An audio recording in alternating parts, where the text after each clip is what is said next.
Vamos a empezar a ver fuentes de alimentación. ¿Qué es una fuente de alimentación? Son circuitos electrónicos que permiten convertir la corriente alterna en corriente continua.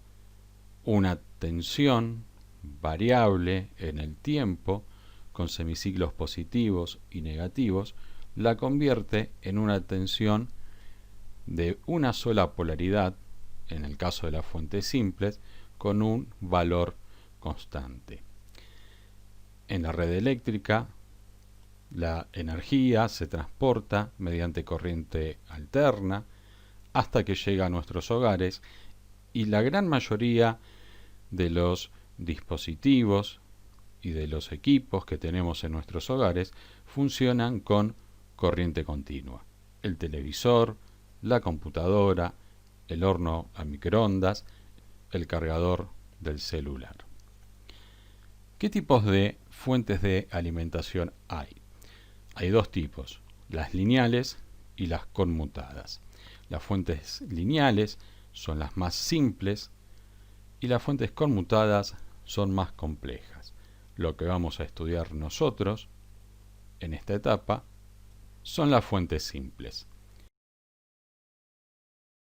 El diagrama en bloques de una fuente de alimentación lineal es el siguiente. Está conformado por un transformador, un bloque rectificador, un bloque de filtro y un bloque de regulador.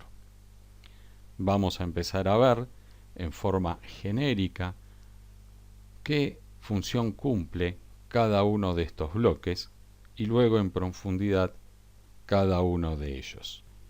Primer bloque, el transformador. Tenemos tres tipos de transformadores: transformador elevador, el aislador y el reductor. Generalmente en las fuentes de alimentación vamos a encontrar transformadores reductores de tensión, lo que esto implica que la tensión de salida del secundario del transformador va a ser de menor amplitud, de menor tensión, que la del primario. Si recurrimos a las potencias, podemos observar que la tensión en el primario va a ser más grande, por eso hay una B más grande, y una corriente más chiquita, representado con una I chiquita. Mientras que en el secundario vamos a tener una tensión pequeña, representado por una B pequeña, y una corriente más grande, representado por una I más grande. Mientras que las potencias se van a mantener. Segundo bloque, el bloque del rectificador. El transformador entrega una corriente alterna. El rectificador lo que va a hacer es eliminar los semiciclos negativos.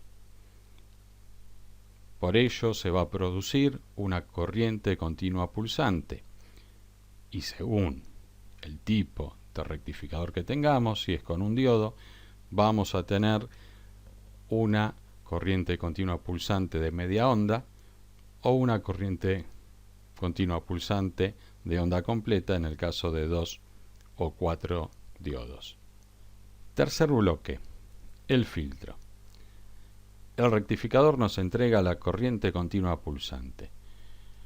Y si tenemos un capacitor como filtro, el mismo se va a cargar y descargar con esos semiciclos de corriente continua pulsante.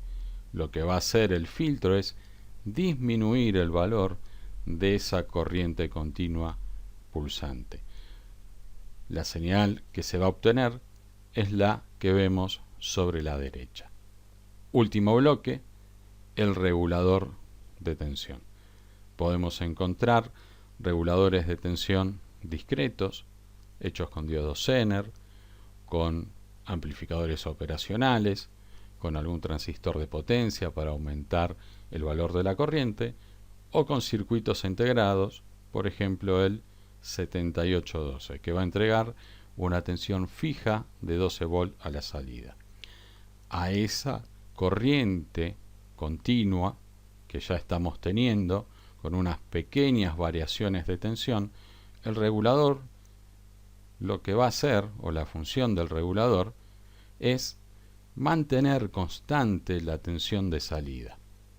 En una fuente sin regular, si se varía la tensión del primario del transformador, si la tensión disminuye, la tensión de salida del transformador disminuye, el valor de la tensión rectificada disminuye y el valor de la tensión del filtro también disminuye. Si se aumenta la tensión del primario del transformador, la tensión en el secundario aumenta, la salida del rectificador aumenta y la tensión sobre el filtro aumenta. Lo que estaría haciendo el regulador es mantener constante siempre la salida de la fuente sin que influya las variaciones de tensión. Por último vemos la conformación de los componentes y de las señales.